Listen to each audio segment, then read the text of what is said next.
Hello everyone, this is ARK representing Anaka9. Dear all, we are going to start our next part in chapter 2. जी हाँ, secretary और compliance management में हम लोग part chapter second discuss कर रहे हैं and further part discuss करूंगा। ध्यान से सुनना क्योंकि सेशन बार बार कहता हूं प्रैक्टिकल है, नॉलेजेबल है। सारी एस्पेक्ट्स जितनी भी हम डिस्कस करते हैं वो प्रैक्टिकल कॉर्पोरेट अप्रोच पे करते हैं। क्यों करना है? सीएस प्रोफेशनल के स्टूडेंट हो, अब ट्रेनिंग्स में जाओगे, जॉब्स में जाएंगे या किसी फर्म को ज्वाइन करेंगे, अपनी खुद की फर्म स्टार्ट करेंगे, लेकिन जब तक ये प्रैक्टिकल एनवायरनमेंट आपके एकेडमी के साथ नहीं ऐड होगा, याद रखिएगा मजा नहीं आएगा। आज के डेट में सब बदल चुका है और पहले ही बदल चुका है, नॉट आज की डेट में यार। आपको पता है ना, एकेडमी के साथ साथ इंडस्ट्रियल नॉलेज होना बहुत जरूरी है। तो आज के टॉपिक जो कि मैं आगे डिस्कस करने वाला हूं, याद रखिएगा उसमें बहुत सारी इंपॉर्टेंट एस्पेक्ट्स होंगे। जैसे हमने चैप्टर फर्स्ट में ऑलरेडी डिस्कस किया हुआ है कंप्लायंस फ्रेमवर्क। जी हाँ, कंप्लायंस मैनेजमेंट फ्रेमवर्क, उसके बारे में डिस्कस किया था, जिसमें हमने कंप्लायंस आइडेंटिफिकेशन, जी हाँ, compliance ownership, compliance awareness, compliance reporting, MIS, इस बारे में डिस्कस किया था। ऑलराइट, जो कि अपने आप में एक इंपॉर्टेंट टॉपिक है। आज जो मैं डिस्कस करने वाला हूं, जो कि आप यहां स्क्रीन पर देख रहे होंगे, इंडस्ट्रीज। जी हां, यहां डिफरेंट टाइप ऑफ इंडस्ट्रीज हैं। तो हमारा आज जो टॉपिक रहेगा वो ये रहेगा कि जब कंप्लायंसेस किए जाते हैं तो कंप्लायंसेस करते वक्त हमें क्या क्या माइंड में रखना होगा। जैसे एंटिटी वाइज कंप्लायंसेस होंगे। जब हम एंटिटी वाइज कंप्लायंसेस कह रहे हैं तो हम ये देखेंगे कंपनी है, स्टैट्यूटरी कंपनी है या रजिस्टर्ड कंपनी है। अकॉर्डिंग टू लायबिलिटी चेक करेंगे, लिमिटेड है, अनलिमिटेड लायबिलिटी है, लिमिटेड बाय शेयर्स है, अनलिमिटेड है, गारंटी है, कैसा कंपनी है उसका अकॉर्डिंग टू लायबिलिटी ये ऑब्जर्व करेंगे। क्या वो एक सेक्शन 8 कंपनी है, प्रोड्यूसर कंपनी है, ओपीसी है, स्मॉल कंपनी है, गवर्नमेंट कंपनी है, किस तरह का कंपनी है। तो ये सारी एस्पेक्ट्स पहले हम अपने माइंड में कंसीडर करेंगे, क्योंकि आप ऑब्जर्व करेंगे कंपनीज एक्ट कहीं ना कहीं कुछ ऐसी कंप्लायंस रिक्वायरमेंट्स जो कि सारी कंपनीज पे एप्लीकेबल होती हैं और कुछ बाय नोटिफिकेशन कुछ कंपनीज को एग्जाम्प्ट किया जाता है, जैसे हम लोग आज सेशन में समझेंगे भी अच्छे से। इसके अलावा हम देखेंगे एक्टिविटी वाइज कंप्लायंसेस, वो समझाऊंगा डिटेल में, ठीक है। एक्टिविटी वाइज कंप्लायंसेस कि कई बार आप देखना, ऑब्जर्व करना, अभी समझाऊंगा, कई बच्चों को नहीं पता होता, इसलिए ध्यान देना आप उस बात पे। एक्टिविटी का मतलब कि कोई कंपनी, मान लीजिए जैसे हमारी यहां पर एग्जांपल में दिखेगा, हमने यहां देखा इंडस्ट्रीज। जी हाँ, इंडस्ट्री वाइज कंप्लायंसेस भी समझाऊंगा। Industry wise compliances, sector wise compliances, activity wise compliances. आपने अभी तक अगर आप सीआरटी क्लासेस अटेंड कर रहे हैं तो आपने ऑब्जर्व किया होगा कि कई बार हमने देखा कि कुछ कंपनीज जो कि एक कंपनी है पर डिफरेंट बिजनेस एक्टिविटीज कर रही हैं। Let's example of it. अब यहां पर अगर मान लीजिएगा, एक हम देखते हैं इंडस्ट्री के अंदर, अज्यूम कीजिएगा कि आपकी एक कंपनी है और हम यहां एक डेटा ले देते हैं किसका, कि एग्रीकल्चर अलाइंड एक्टिविटीज हैं, या ऑटो कंपोनेंट्स हैं, या ऑटोमोबाइल्स हैं, एविएशन में है, बैंकिंग में है। ये डिफरेंट टाइप ऑफ कंपनीज आपके सामने, मतलब इंडस्ट्रीज आपके सामने हैं। अब अज्यूम कीजिएगा एक बार के लिए, हम एक बार मान लेते हैं जैसे बैंकिंग कंपनी। आपने अभी देखा था, एक हम जब सीआरटी एग्जांपल समझ रहे थे कि पीरामल एंटरप्राइजेस लिमिटेड, जी हाँ, पीरामल एंटरप्राइजेस लिमिटेड, उसके पास में दो बिजनेस, एक बिजनेस जो कि वो नॉन बैंकिंग फाइनेंशियल कंपनी का बिजनेस कर रहा था और दूसरा बिजनेस कहीं ना कहीं फार्मास्यूटिकल का भी उसके पास बिजनेस था। अब उसको लगा कि नहीं यार, हमारा फार्मास्यूटिकल का बिजनेस एनबीएफसी के बिजनेस के साथ नहीं मैच कर रहा है, हम इस बिजनेस को अलग करेंगे। तो वो क्या थी? Activity, business activity. तो क्या ये पॉसिबल होगा कि आपकी कंपनी, मान लीजिएगा पब्लिक लिमिटेड कंपनी है जिसकी बिजनेस एक्टिविटी एनबीएफसी भी है, जिसकी बिजनेस एक्टिविटी फार्मास्यूटिकल बिजनेस भी है, इसके दोनों के कंप्लायंसेस सेम होंगे? Answer is no. यहीं पर एक कॉम्प्लिकेटेड और एक, अगर ध्यान से देखा जाए, एक्सपर्टाइज की नॉलेज होती है जो कंपनी सेक्रेटरीज को दी जाती है, बताई जाती है, सिखाई जाती है, और कंपनी सेक्रेटरी पर कंपनीज भरोसा करती हैं कि वो इंश्योर करेंगे कि कंपनी प्रॉपर कंप्लायंसेस कर रहा हो। बट उससे पहले ना, कंपनी सेक्रेटरी आप बनने वाले हो, आपको एग्जैक्टली समझ में आना चाहिए कि जो कंप्लायंसेस हैं वो हमें ऑब्जर्व करने होंगे। हम 4 पैरामीटर्स को कंसीडर करते हैं, प्रैक्टिकल समझना इस बात को। पहले हम ये ऑब्जर्व करते हैं कंप्लायंसेस करने से पहले कि कौन सी एंटिटी है। एंटिटी का मतलब पब्लिक कंपनी है या प्राइवेट कंपनी है, फिर उसका लायबिलिटी कैसा है, अनलिमिटेड, लिमिटेड, गारंटीड, या किस नेचर की लायबिलिटी है, इन दोनों हम कंसीडर करेंगे, ठीक है। फिर हम ये देखते हैं क्या वो कंपनी स्टैट्यूटरी कंपनी है या रजिस्टर्ड कंपनी है। क्योंकि ये बात तो पहले सबसे पहले हमें ऑब्जर्व करनी होगी, ठीक है। एंड साथ साथ में हम ये भी देखेंगे क्या वो प्रोड्यूसर कंपनी है, क्या वो सेक्शन 8 कंपनी है, क्या वो ओपीसी है, क्या वो स्मॉल कंपनी है, क्या वो गवर्नमेंट कंपनी है। सो ये एस्पेक्ट्स भी हम कंसीडर करेंगे। जब हम एंटिटी वाइज कंप्लायंसेस इंश्योर कर लेते हैं तो उसके बाद जो हमारा नेक्स्ट स्टेप आता है वो क्या आता है, हम देखते हैं उसकी बिजनेस एक्टिविटीज। जैसे मैंने भी एग्जांपल में कहा आपको कि बिजनेस एक्टिविटीज को कंसीडर किया जाएगा। जैसे अभी हमने कहा कि एक कंपनी जिसका जो बैंकिंग बिजनेस में है, अज्यूम कीजिएगा बैंकिंग बिजनेस में है, याद देखिएगा इस चार्ट फॉर्म में आपके सामने इसलिए प्रेजेंट किया जा रहा है ताकि आप इनको ऑब्जर्व करेंगे और आपका ब्रेन इजीली कैप्चर कर पाएगा इन सब चीजों को। जैसे अभी डिफरेंट एक्टिविटीज हैं, सीमेंट का ही है, अब सीमेंट का बिजनेस ले लो, ध्यान से देखो, सीमेंट का बिजनेस है ना। अब सीमेंट का बिजनेस करने वाली एक कंपनी जिसकी डिफरेंट एक्टिविटीज हो सकती हैं। मैन्युफैक्चरिंग किसका कर रही है, सीमेंट का, बट वो सीमेंट सप्लायर भी है, वो रोड कंस्ट्रक्शन में भी है, मतलब अगर देखा जाए REIT वाला काम भी कर रही है, रियल एस्टेट, आई होप याद होगा आपको, ऑलराइट। तो रियल एस्टेट का बिजनेस में भी एंगेज है, हो सकता है वो किसी और बिजनेस एक्टिविटी में भी एंगेज हो। तो यहां हम क्या देख रहे हैं कि हम देखेंगे उसकी बिजनेस एक्टिविटीज के अकॉर्डिंग कंप्लायंसेस होंगे। फिर किस सेक्टर में है, बैंकिंग सेक्टर में है, इंश्योरेंस सेक्टर के अंदर है, हाउसिंग फाइनेंस सेक्टर के अंदर है, किस सेक्टर में है उसे हम एग्जामिन करेंगे। फिर हम जाएंगे इंडस्ट्री के अंदर। तो बात पकड़ में आ रहा है। अगर जनरली देखा जाए तो हम इसे ऐसे भी समझ सकते हैं कि जब हम कंप्लायंसेस देख रहे होंगे तो एक्टिविटीज अरे हटो, एक्टिविटीज हम कंसीडर करेंगे, और एक्टिविटीज कई सारी बिजनेस एक्टिविटीज हो सकती हैं। यही तो हम अब तक हमारे CR के सब्जेक्ट्स में, जी हाँ, कॉर्पोरेट रिस्ट्रक्चरिंग में समझ रहे हैं कि अब जैसे आप फटाफट से माइंड में लेकर आओ कि एक ही कंपनी, अब जैसे मान लीजिएगा, एग्ज्यूम कर लो A लिमिटेड एक कंपनी है, वो कई सारे बिजनेस कर रही है, ऑयल का भी कर रही है, माइनिंग का भी बिजनेस कर रही है, केमिकल्स का भी बिजनेस कर रही है। तो एक डिफरेंट तरीके की उसकी बिजनेस एक्टिविटीज हो गई। तो ऑयल का बिजनेस करने के लिए भी कंप्लायंसेस ऑब्जर्व करे जाएंगे, वो कौन कौन से होंगे बताऊंगा। माइनिंग का बिजनेस के लिए भी, केमिकल बिजनेस के लिए भी। बात पकड़ में आ रहा है, क्लियर हो रहा है। तो आज के सेशन में हम इस बात पर फोकस करेंगे, क्लियर एकदम। अब मॉड्यूल में आते हैं एक बार।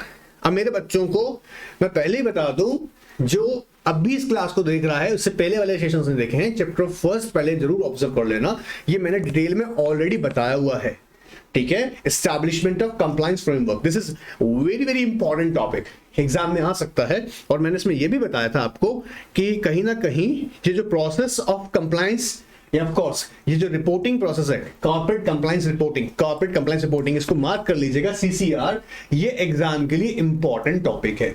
एग्जामिनर यूजुअली इस टॉपिक से याद रखिएगा क्वेश्चन पूछता ही है। इस पे भी मैंने डिटेल में डिस्कस किया हुआ है ऑलरेडी, कोई बहुत पुरानी क्लास नहीं, रिसेंट लेक्चर्स चल रहे हैं, 4-5 दिन का क्लास है अभी पुराना, उससे भी किया हुआ है। किसी को क्लास अवेलेबल नहीं है, NRK 9 के व्हाट्सएप पर ऑफिशियल नंबर है, इस पे आप अपना रिक्वेस्ट भेजिएगा, आपको डेफिनेटली वो क्लास प्रोवाइड हो जाएगा। बहुत ही cheap and best classes prices पे अवेलेबल है विद रेगुलर टेस्ट सीरीज। और चीप एंड बेस्ट का मतलब यहाँ पे सस्ता नहीं है, एक एक लेक्चर बहुत एफर्ट्स के साथ बनता है, ऑलराइट। सो बहुत ध्यान से समझिएगा, आई होप। तो इसको नोट कर लो, बाद में मत बोलना सर बता नहीं था, अरे भाई बता रहे हैं, ये इंपॉर्टेंट क्वेश्चन है, ऑलराइट, ठीक है। देन ये पूरा प्रोसेस हमने ऑलरेडी डिस्कस किया हुआ है। अब सर आप फिर पढ़ाएंगे क्या बेटा, वही पढ़ाने वाली चीजें यहां से लेके आ रहे हैं। देखो जैसे entity wise compliances, and listen very carefully, company secretary का प्रोफेशन है, इन सब्जेक्ट्स पे कमांड नहीं है ना, कोई फायदा नहीं है CS बनने का। बात बता रहा हूं जो एकदम रियल है, ऑलराइट। CS प्रोफेशनल के स्टूडेंट्स और ट्रेनिंग में अगर हो तो ये बात तो बहुत अच्छे से समझ रहे होगे, ऑलराइट ना। लिसन, जब हम बोल रहे हैं एंटिटी वाइज कंप्लायंसेस, अब यहां पर हम ध्यान से देखेंगे, इस पूरे पैराग्राफ में हमें यह बताया गया, जैसे हम ध्यान से देखते हैं कि कंपनीज एक्ट के कुछ कोर कंप्लायंसेस हैं जो कि सब पे ही एप्लीकेबल होते हैं। जैसे आप देखेंगे इनकॉर्पोरेशन एक पहली एस्पेक्ट है, हर एक कंपनी को, अगर आप कंपनी की तरह बिजनेस करना चाहते हैं इंडिया में तो आपको इनकॉर्पोरेट कराना होगा। फिर उसके लिए अगर हम देखते हैं minimum number of members requirement होती है जो ऑल टाइम आपको फुलफिल करनी होगी, जिसे बोलते हैं statutory minimum number of member. बात पकड़ में आ रहा है। इसके अलावा क्या होगा, जैसे क्वालिफिकेशन ऑफ डायरेक्टर्स, मेरे साथ बोले लेना मेरे बच्चों, बोले लेना क्योंकि याद करना है, ठीक है। Qualification of director, remuneration of director, appointment of director और retirement of director, removal of director, ये कोर है ये, ठीक है। और क्या होता है, board meetings, general meetings, book of accounts, maintain of book of accounts, याद आ रहा है। फाइलिंग ऑफ एनुअल रिटर्न्स, ये सब सीखेंगे हम, ठीक है। आई होप पहले सीखा हुआ है आपने, इसलिए कह रहा हूं बोल लेना ताकि रिकॉल हो जाए और एक बार वापस से मेमोराइज हो जाए अच्छे से, ठीक है। ये सारी एस्पेक्ट्स जनरली हर एक कंपनी पे ही अप्लाई होने वाली हैं। अच्छा, इसके अलावा हम देखते हैं सेक्रेटरियल स्टैंडर्ड जो कि मैंडेटरी है। जैसे कि कंपनीज को स्पेसिफिकली कहा गया है जब भी आप अपनी बोर्ड मीटिंग या जनरल मीटिंग करेंगे you have to follow secretarial standards, ये आपको करने पड़ेंगे। ये भी हमने समझा हुआ है, जिसमें हम SS1 एंड SS2 पढ़ते हैं। SS1 for board meetings and SS2 for general meetings. I hope ये क्लियर होगा, कोई डाउट यहां पर। तो यहां जब हम देखते हैं एंटिटी वाइज कंप्लायंसेस, सबसे पहले हम क्या देखते हैं इसके अंदर कि किस नेचर का कंपनी है। जैसे सर ये क्या मुझे नहीं रीड करना है, सिर्फ रीड करना, जो भी समझाया सिर्फ इसे ध्यान से रखना माइंड में, सिर्फ रीड करना, ठीक है। अब देखो, जैसे क्योंकि देखो ये समझिएगा, एक इंपॉर्टेंट चीज समझेगा, आप लोगों को मुझे प्रोफेशनली वर्किंग भी सिखानी है।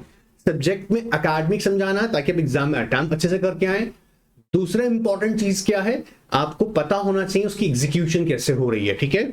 जैसे types of companies under companies act 2013, ध्यान से देखिएगा।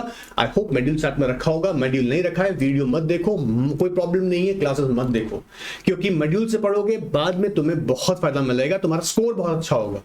तो आई होप इसकी वैल्यू समझो, ठीक है ना। अब इनकॉर्पोरेशन के पर्सपेक्टिव से देखो, statutory company and registered company. I hope मेरे बच्चों को स्टैट्यूटरी कंपनीज पता होंगी। जब हम कहते हैं special act of parliament, special act of parliament, enactment जब कोई किसी स्पेसिफिक लॉ के लिए की जा रही किसी एंटिटी के लिए, तो हम उसे बोलते हैं स्टैट्यूटरी कॉर्पोरेशंस। फिर होती है रजिस्टर्ड कंपनी। रजिस्टर्ड कंपनी का मतलब जो कंपनी रजिस्टर्ड है किसके अंदर, कंपनीज एक्ट के अंदर। आई होप सेक्शन 2 क्लॉज 20 याद होगा। फिर liability wise limited and limited, limited में भी हम देखते हैं कि limited by shares, private company, public, OPC. Then एक नेक्स्ट होती है हमारे पास अनलिमिटेड लायबिलिटी वाला कॉन्सेप्ट है, ऑल एंड सेट। इसके अलावा अदर फॉर्म्स कौन सी होती हैं, जैसे नॉट फॉर प्रॉफिट, जिसे हम सेक्शन 8 कंपनीज कहते हैं यूजुअली, सेक्शन 8 कंपनी हम यूजुअली बोलते हैं। इसके अलावा गवर्नमेंट कंपनीज हैं। चिंता मत करना, सबका मैं डिटेल में पोस्टमार्टम करूंगा जैसे हम लोग कंप्लायंस सीखेंगे, ठीक है। ये मत सोचिएगा। यहाँ पर लेक्चर को थोड़ा स्पीड अप इसलिए किया क्योंकि ये सब आपने एग्जीक्यूटिव लेवल में बहुत से समझा, ठीक है।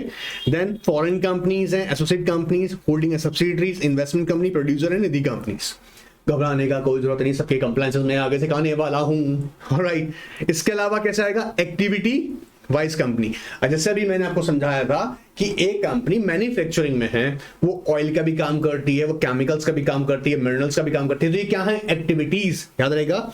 Activity wise compliances include compliances relating to the business activities of the company. Business activities of the company, बोलो ना, business activities of the company, such as banking company, insurance company, housing development company, IFC company, NBFC section 8 company, producer company, chit fund company, plantation company, etc. So ये क्या हो गई, activities. बोला क्या कर रही है, बोला बैंकिंग एक्टिविटी। बोला क्या कर रहा है, इंश्योरेंस एक्टिविटी। ये क्या करेगी, स्पेसिफिक इंश्योरेंस देगी। क्लियर हो रहा है।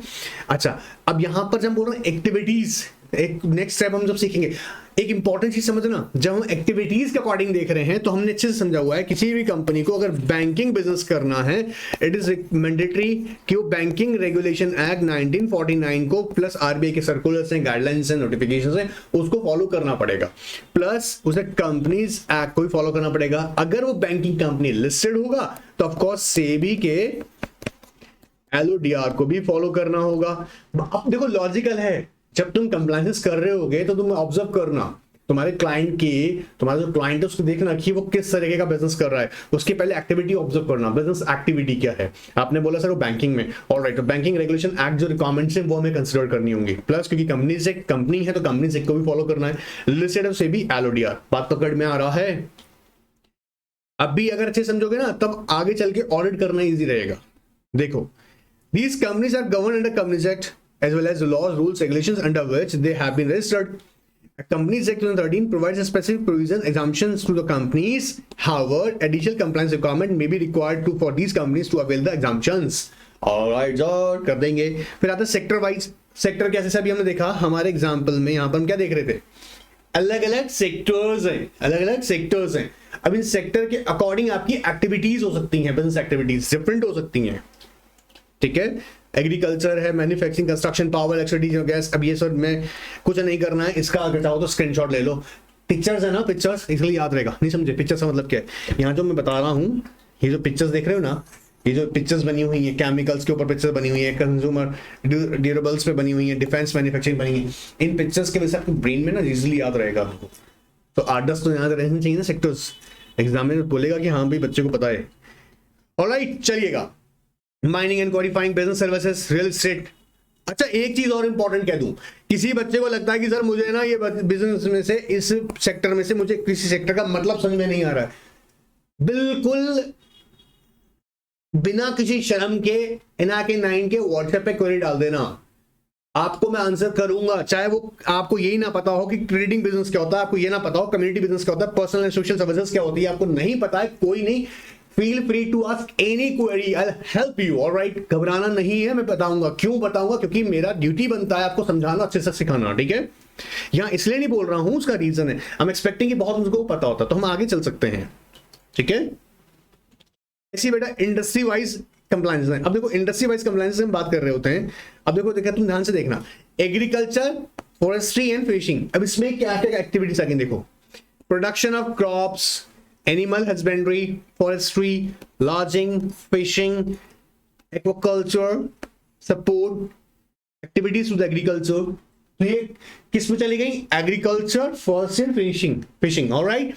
अब इन सबकी अपनी अपनी रिक्वायरमेंट्स हैं जो हमें पूरी करनी पड़ेंगी। बात पकड़ में आ रहा है?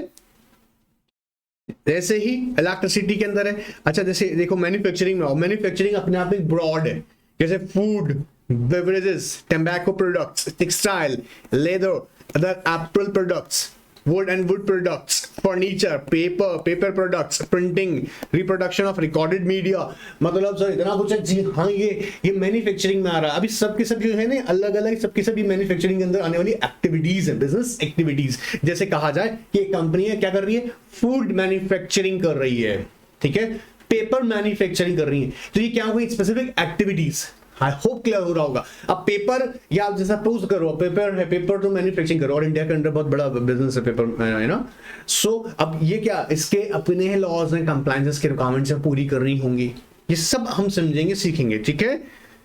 चलिए, तो यहां पर सर हम क्या इनको रीड ना करें, इन्हें देखें? नहीं बेटा, रीड करना है। मैं रट्टा मारने के लिए बिल्कुल नहीं कह रहा हूं, इंश्योर करके बोल रहा हूं, ठीक है। आगे देखो,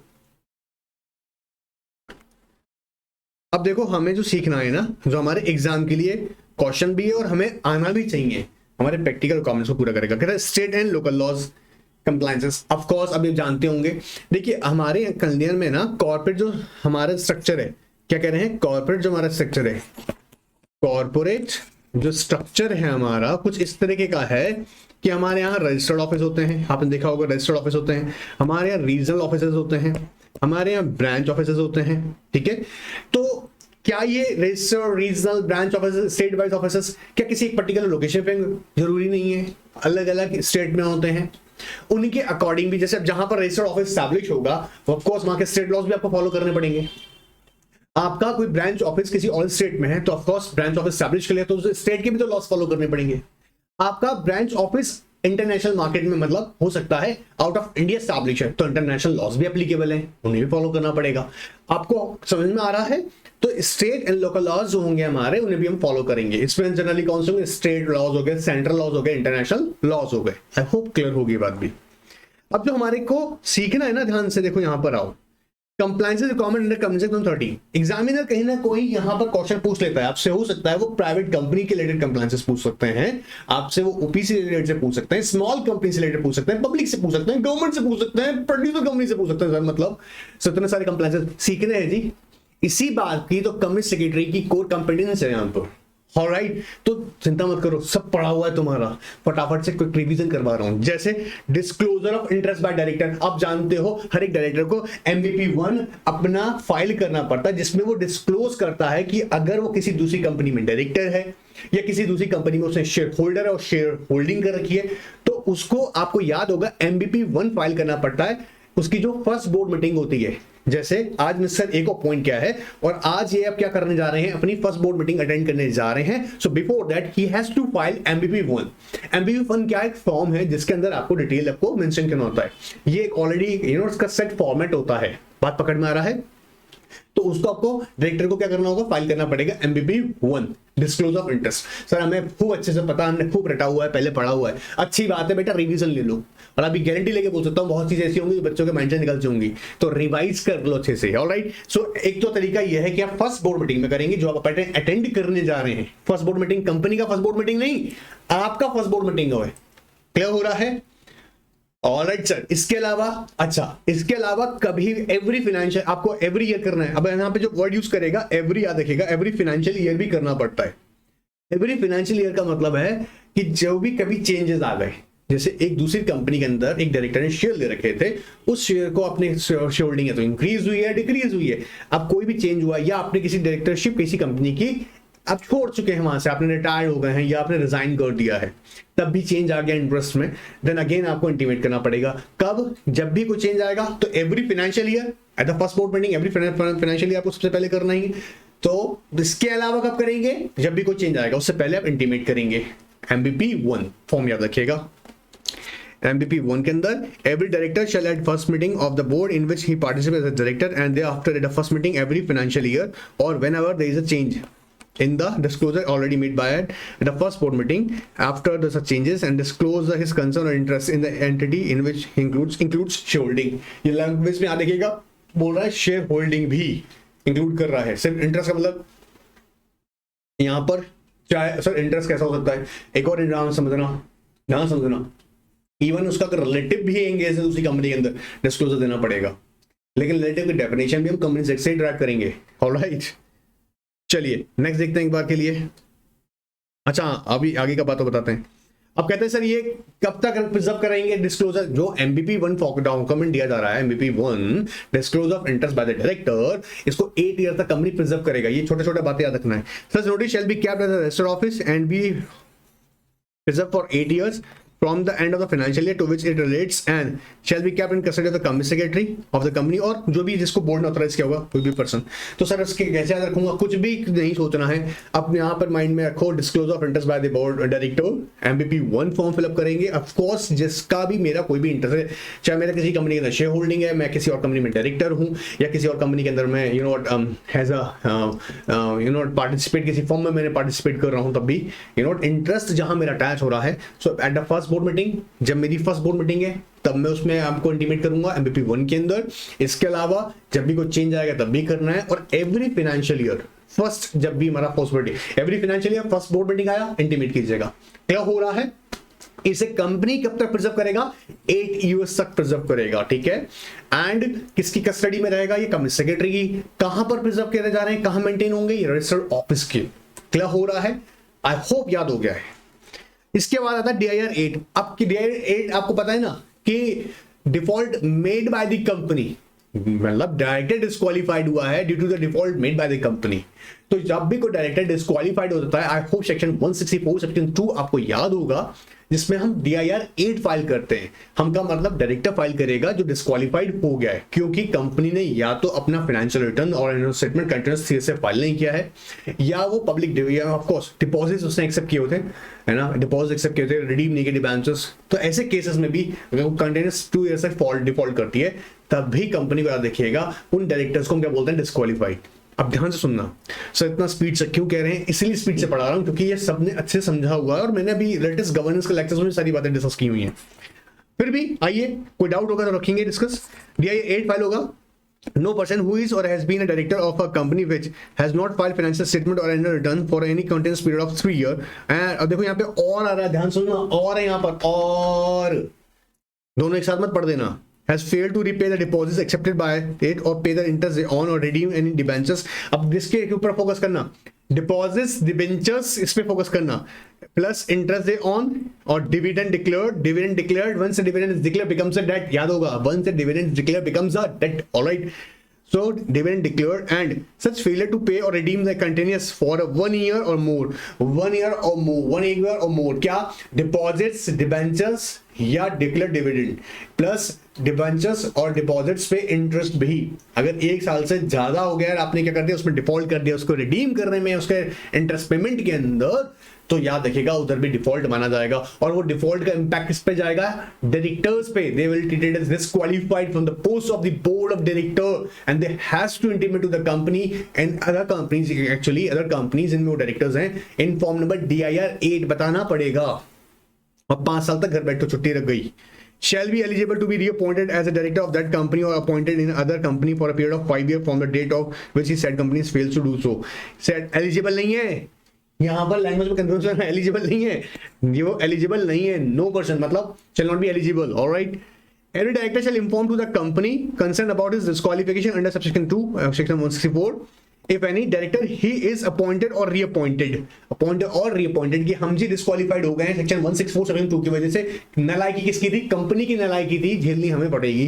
क्या नलायकी थी, फाइनेंशियल स्टेटमेंट्स। अब क्या होता है, मान लीजिएगा एक कंपनी जिसने financial statement and return continuous 3 year से फाइल नहीं किया है, या फिर डिपॉजिट्स एडवांसेस के अंदर डिक्लेयर्ड डिविडेंड के अंदर पेमेंट नहीं किया, 1 साल से ज्यादा हो गया है, इस केस में एक बेचारा डायरेक्टर नया नया आके ज्वाइन किया है अभी, हो बोल रहा है मुझे तो किसी ने बताया नहीं, पता होगा तुमको, और नहीं पता तो कोई बात नहीं, यू हैव 6 months, क्या कर दो फटाफट, या तो छोड़ छाड़ के जाओ, कंपनी छोड़ दो 6 मंथ से। डिफॉल्ट हो गया है उसके बाद उन्होंने ज्वाइन किया, पहले कर रखा था फिर डिफॉल्ट हुआ है तो तुम भी डिस्क्वालीफाइड हो, बात पकड़ में आ रहा है। तो 6 मंथ्स किस बात के मिल रहे हैं, या तो आप रेक्टिफाई तो करना ही करना है, जो भी सारी चीजों को ठीक कीजिएगा, ठीक है। ऐसी कंपनीज आती हैं केसेस हमारे पास में। ऑलराइट, सो यहां देखो however where a person is appointed, बोलो ना, where a person is appointed as a director of a company which in default of a clause A और B, दोनों में से किसी भी क्लॉज में चला गया, ठीक है। अब सेक्शन देखो कितनी प्यारी लिखते हैं, सेक्शन 1264, अरे अपना मॉड्यूल में ठीक कर लेना, 164 टाइपिंग एरर आ गया, हो गया गलती, कोई बात नहीं, आगे देखते हैं।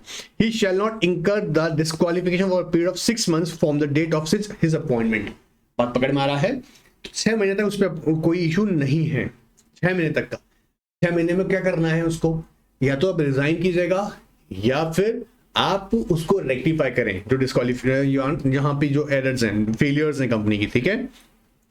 Alright, I hope DIR 8 clear होगा। तो MBP 1 डिस्क्लोजर, MBP याद रखिएगा 1 क्लियर होगा, हमने DIR 8 बात किया डिस्क्वालिफिकेशन। फिर आता है MJT 7 जो कि हम बात करते हैं एनुअल रिटर्न से, आज मेरे बच्चों को पता होगा यार, दो इंपॉर्टेंट बात। MJT 7 किस लिए जाती है, एनुअल रिटर्न के लिए। अब एनुअल रिटर्न का मतलब यहाँ पे क्या है, जब कंपनी ने AGM किया, रिटर्न बोल रहा हूं याद रखना, एनुअल रिटर्न, AGM किया, AGM खत्म होने का ठीक 60 डेज के अंदर अंदर आपको क्या करना होता है, अपनी कंपनी की एनुअल रिटर्न को फाइल करना है विद द रजिस्ट्रार।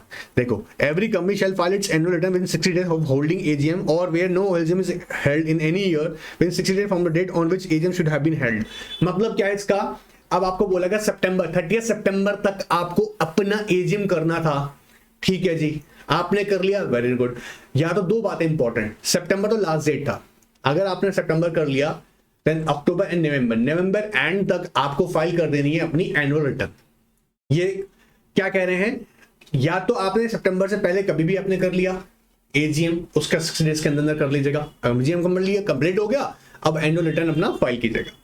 लेकिन अगर आपने नहीं किया इस साल, तो AGM करने का लास्ट डेट क्या था, 30 सितंबर। तो सितंबर तक अगर आपने नहीं किया है तो अब आपको याद रखेगा नवंबर एंड तक, जी हाँ, क्योंकि आपको 60 डेज बोल रहा है ना, तो AGM should have been held का मतलब कब तक हो जानी चाहिए थी, 30 सितंबर तक। नहीं हुआ है, भाड़ में जाओ, लेकिन एनुअल रिटर्न फाइल करो। Alright, together with the statement specifying the reason for not holding AGM with the fees and additional fees, of course. Annual return of every private company shall be signed by director and the company secretary, or where there is no company secretary, by a secretary in practice. ये important point है cause case loss के लिए, कई बार आ जाते हैं question, ऐसे situation बना के आते हैं। प्राइवेट कंपनी के अंदर एनुअल रिटर्न का याद रखेगा किसी एक डायरेक्टर के थ्रू साइन होना प्लस कंपनी सेक्रेटरी का साइन होना जरूरी है। लेकिन ऐसा भी तो हो सकता है किसी कंपनी सेक्रेटरी की, प्राइवेट कंपनी के अंदर कंपनी सेक्रेटरी की अपॉइंटमेंट मैंडेटरी नहीं है, तो ऐसे केस में प्रैक्टिसिंग कंपनी सेक्रेटरी का साइन करवाना होगा। ये इंपॉर्टेंट है, याद रखना। कई बार क्या होता है, क्वेश्चन देता है जिसमें दिखाएगा आपको कि कंपनी का paid up capital, private company का पेड अप कैपिटल 8 करोड़ है, ऑलराइट, और उसने अपना एनुअल रिटर्न फाइल किया है, ठीक है, और वहां पर कंपनी के डायरेक्टर का कहना है कि ठीक है, एक डायरेक्टर साइन कर रहा है वही सफिशिएंट है, कंपनी सेक्रेटरी का साइन की जरूरत नहीं है। ठीक है, हम समझते हैं कि इसमें कंपनी सेक्रेटरी की अपॉइंटमेंट, प्राइवेट कंपनी की पेड बोल रहा हूँ 8 करोड़ है, ठीक है, इसलिए 10 करोड़ मोर होता तो करते हैं हम अपॉइंटमेंट। अब ऐसे केस में भी क्या कहता है कि आप कंपनी का डायरेक्टर साइन करेगा और कंपनी सेक्रेटरी, लेकिन इस प्राइवेट कंपनी के ऊपर कंपनी सेक्रेटरी की अपॉइंटमेंट का प्रोविजन एप्लीकेबल ही नहीं होता, तो कोई बात नहीं, प्रैक्टिसिंग कंपनी सेक्रेटरी से साइन करवाओ। याद रहेगा MGT 7 कब तक करना है? Of course annual return MGT 7 में जाएगा with in 60 days from the, of course कब से? एजीएम होने से, या फिर एजीएम हो जाना चाहिए था तब से। कौन साइन करेगा? Director and company secretary. Company secretary नहीं सर, तो प्रैक्टिसिंग कंपनी सेक्रेटरी साइन करवाओ। कंपनी के वेबसाइट पर भी, जी हाँ, कंपनी के वेबसाइट पर भी आप MGT 8 को अपना कॉपी आप जो होगा एनुअल रिटर्न का वो अपलोड करेंगे। और याद रखिएगा आपको ना बोर्ड रिपोर्ट में, याद करो इनको, रीड कर लेना, याद करो, बोर्ड रिपोर्ट में आपको वेब लिंक का मतलब जहां पर आपने आपकी कंपनी का, जहां आपकी वेबसाइट है उसका लिंक भी प्रोवाइड करना होगा जहां पे आपने MGT 7 अपलोड किया हुआ है। ऑलराइट सर, कर देंगे। आगे देखते हैं, देखो सारा प्राइवेट कंपनी पे चल रहा है, इसलिए ध्यान से सुनते जाना। कौन कौन सीखे हमने अभी? प्राइवेट कंपनी MBP 1 फाइल करना पड़ेगा, DIR 8 फाइल करना पड़ेगा, जी हाँ जी करना पड़ेगा, MGT 7 लगेगा, अलग करना पड़ेगा रे, एनुअल रिटर्न फॉर्म्स के साथ याद करो। AOC आ गया रे, फिनेंशियल स्टेटमेंट फाइल करने हैं। फिनेंशियल मतलब AOC 4 और CFS। अगर सब्सिडरीज हैं, जॉइंट वेंचर्स किए हुए हैं, तो फिर हमारा CFF कंसोलिडेटेड फाइनेंशियल स्टेटमेंट जाएगी AOC 4 में, ठीक है। कब तक जाता है?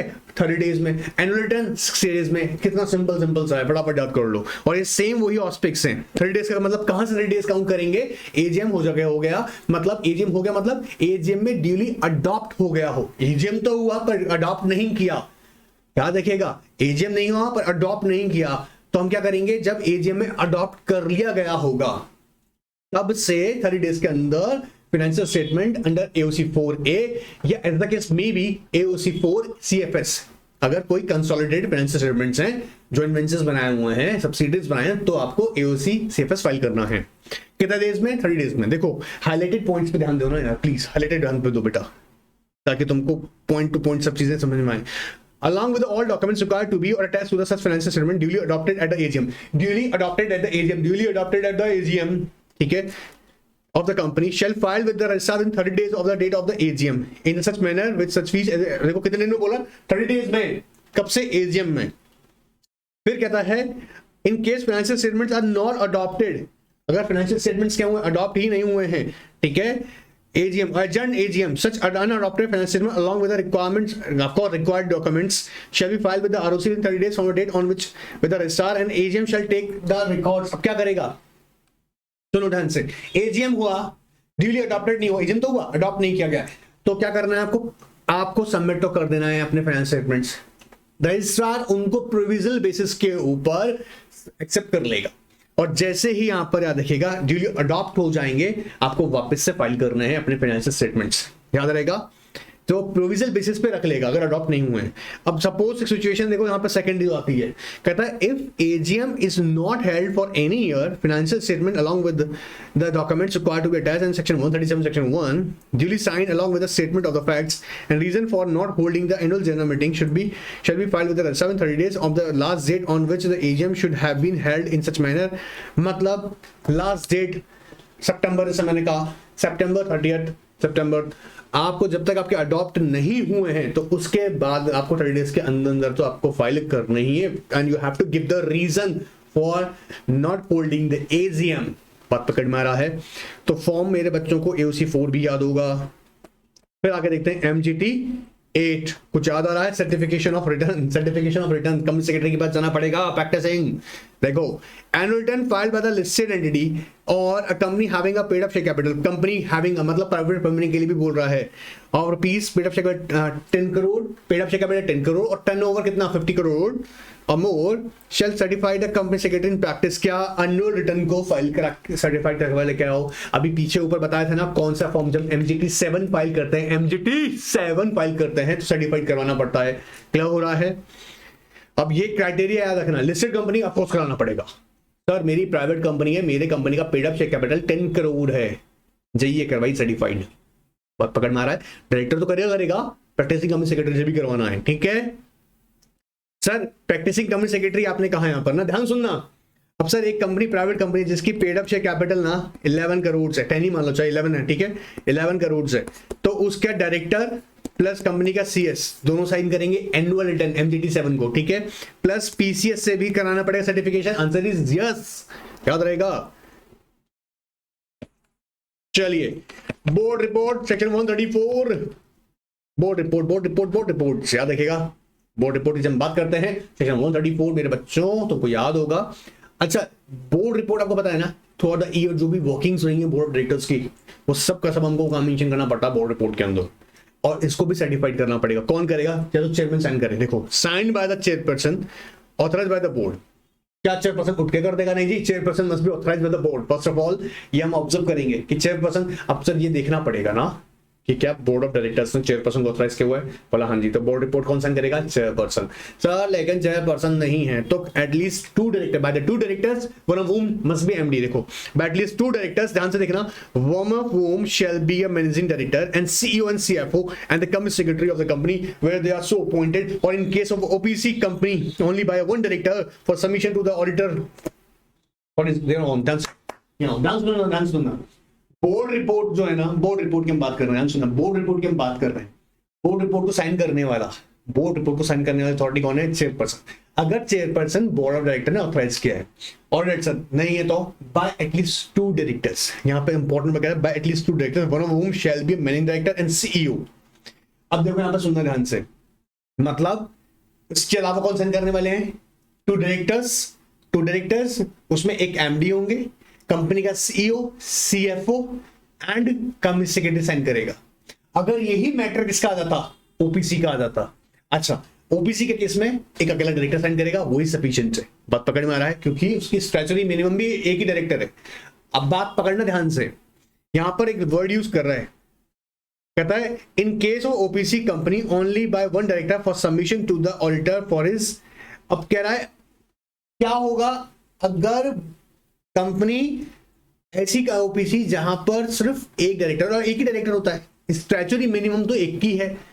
अगर क्वेश्चन में याद आता है कि सर एक से ज्यादा डायरेक्टर्स हैं, एक से ज्यादा डायरेक्टर्स हैं OPC में अपॉइंट किए हुए, स्टैच्यूटरी मिनिमम तो एक डायरेक्टर, लेकिन एक से ज्यादा डायरेक्टर्स अपॉइंट किए हुए हैं, 4 डायरेक्टर हैं, 5 डायरेक्टर हैं, ऐसे केसेस में भी याद रखिएगा जब इसकी साइनिंग की जाएगी तो बाय द चेयरमैन, अगर उन 4-5 डायरेक्टर ने ऑथराइज किया हुआ। OPC केस में बता रहा हूं ये प्रैक्टिकल है, बात पकड़ना, प्रैक्टिकल है, फाइलिंग्स केस लिए बोल रहा हूं। अदरवाइज क्या होगा, एक डायरेक्टर है वो भी सफिशिएंट है, अगर वो साइन करेगा तो। बात पकड़ में आया? क्या होगा? अब अगर बात होती है IFC प्राइवेट कंपनी की, देन लिमिटेड ऑफ कोर्स कह रहा है IFC के ऊपर ही कह रहा है कंपनी में not be included in the information report of the board. मतलब कह रहा है if any information listed in this subsection is provided in the financial statements. मतलब अगर जब हम बोर्ड रिपोर्ट की बात कर रहे होंगे किसमें, IFSC के अंदर, वो भी कौन सी? प्राइवेट कंपनी की, हम प्राइवेट कंपनी के कंसेप्ट से देख रहे हैं, तो ऐसे केसेस में जो इंफॉर्मेशन आपने फाइनेंशियल स्टेटमेंट्स में प्रोवाइड की हुई है, ठीक है, तो उसके लिए आपको वो इंफॉर्मेशन अपने BR मतलब बोर्ड रिपोर्ट के अंदर देने का जरूरत नहीं है, ये बेनिफिट है। अदरवाइज क्या होता है, आज जी फाइनेंशियल स्टेटमेंट दे रखी, खबर अलग अच्छी बात है जी, बोर्ड रिपोर्ट में भी बनाइएगा और उसको फिर ऑथेंटिकेट भी करवाइएगा, ठीक है। नेक्स्ट देखते हैं, फिर आता है section 136 circulation of financial statements other documents. अब ये कहता है जी किसको बताना पड़ेगा? जी हाँ, कंपनी के सभी लोगों को, जी हाँ, जो कंपनी के शेयर होल्डर्स हैं, कंपनी के ट्रस्टीज हैं, जी हाँ ट्रस्टीज हैं, उनको भी इंटीमेट कीजिएगा। क्या देना पड़ेगा? Financial statement. Company send to all the members of the company, trustees, debenture holders of all person being the person so entitled to copy of the approved financial statements including the auditors report every other company document required by the law to be annexed or attached to the company financial statements at least 21 clear days। अब सब जानते हो अच्छे से ना, at least 21 clear days before। मेरे बच्चों को याद होगा 21 clear days before का मतलब यहाँ पे क्या होता है, आई होप याद होगा। डेट ऑफ द मीटिंग हटा देते हैं, जिन सेंड किया उस दिन का हटा देते हैं, और 2 days of transmission, of course जब ट्रांसमिट हो रहा है यहाँ से, जब जा रहा है वो, तो उसको तो ऑलमोस्ट 4 days हम लोग एक्सक्लूड कर देते हैं, उसे बोला 21 क्लियर डेज। लेकिन अगर आपने अपने 95% in numbers, number in not in value, in numbers अगर शेयर होल्डर से परमिशन ले रखी है, तो इस केस में 21 क्लियर डेज से कम के नोटिस को भी आप भेज सकते हैं, नो सॉरी ऑफ कोर्स अपने सर्कुलेट कर सकते हैं फाइनेंशियल स्टेटमेंट्स को। देखो, provided that if copies are sent in less than 21 days before the meeting, they shall be deemed to be duly sent if holding if the company share capital, of course majority in numbers, number shoulder number निकालना है, not in value. Number समझ रहे हैं ना, अगर 100 share holder है तो 95 number. entitled to vote and representing not less than 90% of paid up share capital gives the right to vote at the meeting, और कंपनी अगर नहीं है share capital then again not less than 90% of total voting power exercisable at the meeting. तो आप shorter notice पे भी भेज सकते हैं। शॉर्टर का मतलब यहाँ पे क्या है, सर्कुलेट कर सकते हैं अपने फाइनेंशियल स्टेटमेंट्स को एंड डॉक्यूमेंट्स को। ये तो बैठ के सब लोग डिस्कस नहीं करेगा मीटिंग में, ये तो देखना है। Alright, provided also that every listed company, अब जो भी listed company हो, shall place audited financial statement of each subsidiary on its website and includes subsidiary incorporated outside India where such foreign company is not required to get accounts audited। अब क्या होने वाला answer सुनना, जो listed companies हैं जिनकी क्या है subsidiaries है, listed companies की subsidiaries, listed company की subsidiaries, उन सब्सिडरीज को क्या रखेगा, अकाउंट जो है इनल अकाउंट्स, उनको कंपनी लिस्टेड कंपनी अपनी वेबसाइट पे भी अपलोड करेगा। मैंने प्रीवियस अपनी कई लेक्चर्स में तुम्हें प्रैक्टिकली टाटा स्टील्स की दिखाई है क्लासेस के अंदर, बताया टाटा स्टील्स ने कैसे किया हुआ है। ऑलराइट, आने वाले सेशन में और बताऊंगा, अभी तो सिर्फ एक बार प्रोविजंस रेगुलेशन समझा रहा हूं, ठीक है। तो सब्सिडरी लिस्टेड कंपनी की, हाँ जी, अपलोड कीजिएगा अपने वेबसाइट पे audited annual accounts. Alright sir, मेरी कंपनी फॉरेन, जिस सब्सिडरी जो है मेरी कंपनी की सब्सिडरी फॉरेन कंपनी है और उसके लॉ में अलाउड नहीं है, क्या मतलब वहां पे मैंडेटरी नहीं होता है ऑडिट करवाना, कोई बात नहीं, अनऑडिटेड अकाउंट्स को भी अपलोड करो। क्लियर एकदम। चलिए फिर नोटिस ऑफ एजीएम मेरे बच्चों को पता होगा। देखो नोटिस ऑफ एजीएम सेक्शन 101 कहता है every notice of AGM shall be prepared as per section 101 and secretary standard, of course secretary standard general meeting के लिए फॉलो करेंगे। प्राइवेट कंपनी याद रखेंगे ना, उसको जंक्शन प्लस अपने आर्टिकल्स ऑफ प्रोविजन प्रोवाइड किया उसका अकॉर्डिंग चलेगा। अगेन वो आता सेंडिंग ऑफ नोटिस, किस किस को जाएगा, डायरेक्टर्स है, मेंबर है, ऑडिटर है, सबको जाएगा। देखो ना, directors, member, auditor, legal representative, deceased member और assigning of the insolvent.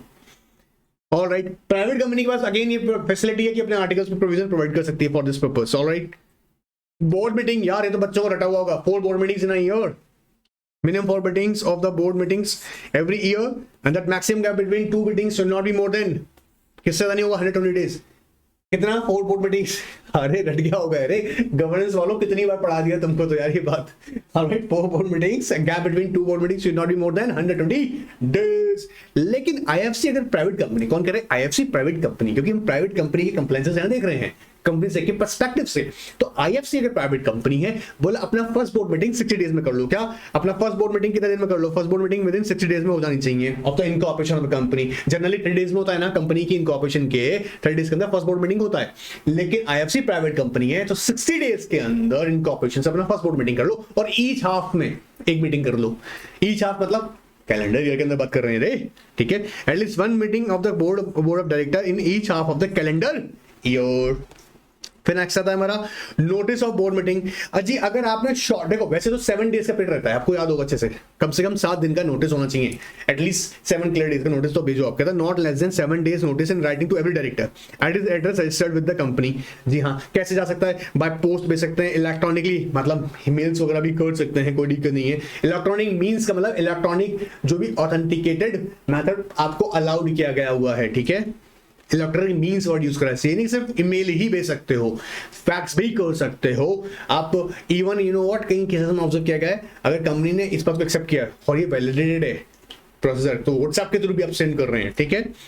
Means और डिलीवरी, हैंड डिलीवरी। हाँ, मीटिंग में भी कॉल एंड शॉर्टर नोटिस। अब अगर मीटिंग शॉर्टर नोटिस से बुला रहे हो, अर्जेंट बिजनेस ट्रांजैक्ट करना है बोर्ड ऑफ डायरेक्टर का, शॉर्टर नोटिस में मीटिंग बुला रहे हो तो क्या लगता है, to transact the urgent business presence of 1 independent directors necessary. Sir मेरी कंपनी इंडिपेंडेंट डायरेक्टर है ही नहीं या आया ही नहीं, शॉर्टर नोटिस में मिला लिया, 7 डेज से कम के नोटिस से बुला लिया मीटिंग को अर्जेंट बिजनेस के लिए, इंडिपेंडेंट डायरेक्टर हमारा आया ही नहीं। पहली बात तो प्रेजेंस होना जरूरी है, लेकिन इंडिपेंडेंट डायरेक्टर अगर नहीं है, कंपनी में नहीं है, या फिर अच्छा याद रखना शॉर्टर नोटिस पे भी अगर मीटिंग बुला रहा तो मिनिमम क्वारम पूरा होना जरूरी है बोर्ड का भी। क्लियर हो रहा है।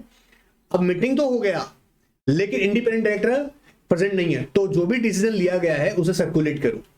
वो सर्कुलेट होगा, इंडिपेंडेंट डायरेक्टर और ऑल डायरेक्टर्स को सर्कुलेट करो, वो रेक्टिफाई लो करेगा, रेक्टिफाई हो गया तभी वो अप्रूव माना जाएगा। ध्यान से सुनना, if any and in absence of the decision shall be circulated to the all directors and shall be final on rectification by the at least one independent director if any। Sir independent director हमारा company में नहीं है तो सब director को फिर भी circulate करना होगा। क्लियर? ये जीएमआरसी के क्लासेस में मैंने बहुत से समझाई हैं। अपॉइंटमेंट ऑफ ऑडिटर, जी हाँ जी याद होगा, फॉर्म नंबर एडीटी 1 लगाएंगे। एडीटी 1 कहता है अपॉइंटेड फॉर 5 years, सब लोग जानते हैं। अगर अपना इंडिविजुअल है, अगर इंडिविजुअल की नहीं होता फर्म होती तो 2 टर्म्स के लिए अपॉइंट हो सकता है, मतलब 1 टर्म स्टैंड्स फॉर 5 years। अब जब 5 years जब काउंट करेंगे कब से करेंगे, एजीएम में अपॉइंटमेंट हो रहा है। देखो auditor shall be appointed for 5 years in the AGM, ठीक है, and shall inform the auditor concerned of its appointment and shall of course file a notice of the appointment with the register within 15 days। Of course आपने जैसे appoint कर लिया ADT 1 15 days में appointment का कह रहा है एजीएम में होगा, जी हाँ बिल्कुल एजीएम में होगा, वहां से 15 डेज के अंदर एडीटी 1 फाइल कर दीजिएगा। अगर यही आपकी आईएफसी प्राइवेट कंपनी होती तो यही एडीटी 1 जो है 30 डेज में, इतना फर्क है। प्राइवेट कंपनी है ऑफ कोर्स आपको 15 डेज में करना है, लेकिन अगर आपकी कंपनी अज्यूम कीजिएगा एक बार के लिए आईएफसी प्राइवेट कंपनी है तो 30 डेज में एडीटी 1 लगाएंगे हम जानते हैं sir. Appointment of company secretary section 203 important है रे। देखो private company having a paid up share capital of 10 crore rupees or more is required to appoint whole time company secretary in practice। नहीं sir, whole time company secretary आपको company में चाहिए, practice वाला नहीं चाहिए। अगर एनुअल रिटर्न जब हम फाइल करेंगे, कौन सा प्राइवेट कंपनी, हाँ सुनना, जिसका paid up share capital 10 crore या उसका टर्नओवर 50 करोड़, टर्नओवर 50 करोड़ से ज्यादा है, paid up share capital 10 crore या फिर टर्नओवर 50 करोड़ से ज्यादा है, तो ऑफ कोर्स उसका एक डायरेक्टर एनुअल रिटर्न को, क्योंकि हम लोग याद होगा भी, मैं बता के आ रहा हूँ फटाफट सबको, एमजीटी 7 ठीक है, plus CS plus company secretary practice sign करवाना पड़ेगा। अगर आपकी कंपनी प्राइवेट कंपनी जिसका आपकी paid up share capital, private company आपकी पेड अप शेयर कैपिटल कितनी है 10 करोड़ और मोर, तो आपका होल टाइम कंपनी सेक्रेटरी आपके पास होना चाहिए। रूल 8A अच्छे से याद रखना, ठीक है, section 203 rule rate a appointment remuneration of manager personnels and the register of members. कहना है कंपनी मैंडेटरी है, 3 रजिस्टर मेंटेन करना ही पड़ेंगे। कौन सा? रजिस्टर ऑफ मेंबर रिजाइडिंग इन और आउटसाइड इंडिया, जो भी आपका मेंबर लोग होगा, plus debenture holders plus register of any other securities holder. कौन से? Private company. अब तुम प्राइवेट कंपनी में चले पहुंच गए ऑडिट करने के लिए, सबसे पहले क्या देखोगे? 3 रजिस्टर तो होने चाहिए। सबसे पहले का मतलब ये माइंड में आपके होना चाहिए, सबसे पहले नहीं, ये माइंड में होना चाहिए कि वो तीनों रजिस्टर मेंटेन कर रही हो। अभी तुमको बताया था यादव, सीबी मैनेजमेंट के केस के अंदर क्या हुआ था कि वो कुछ रजिस्टर रिकॉर्ड्स मेंटेन ही नहीं कर रहा था। उसने ऑब्जर्व किया कि कुछ कंपनीज के रजिस्टर रिकॉर्ड सुने। कौन से रिकॉर्ड से? कुछ कंपनी के शेयरहोल्डर्स के रिकॉर्ड्स मेंटेन ही नहीं कर रखे हैं, उन क्लाइंट्स है ना उनके। ऐसे केस में फाइल लगाए ना अभी 3 लाख रुपए का, मजाक है क्या? क्या हो रहा है? तो याद रखिएगा, आप अपने क्लाइंट को ऑब्जर्व करेंगे, देखेंगे कि आपको अगर प्राइवेट कंपनी ऑफ कोर्स आपको 3 रजिस्टर मेंटेन करने ही है। कौन सा? रजिस्टर ऑफ मेंबर, अगर डिबेंचर इशू के डिबेंचर होल्डर्स का, और कोई अदर सिक्योरिटी इशू किया तो उन सिक्योरिटीज का भी। आई होप यहां तक क्लियर होगा। नेक्स्ट सेशन में हम लोग स्मॉल कंपनी पे जाएंगे। अब इनको ना थॉरोली एक बार रिवाइज जरूर करना, स्पीड अप इसलिए क्या है क्योंकि तुमसे उम्मीद है कि तुमने पहले पढ़े हैं सब, ये मैं मेमोराइज करा रहा हूं वापस से, एक तरह से रिवीजन चल रहा है। दूसरी इंपॉर्टेंट बात, टेस्ट सीरीज रेगुलर अटेंड करते रहना। ऑलराइट, नेक्स्ट सेशन के लिए रेडी हो जाओ। Good bye, take care.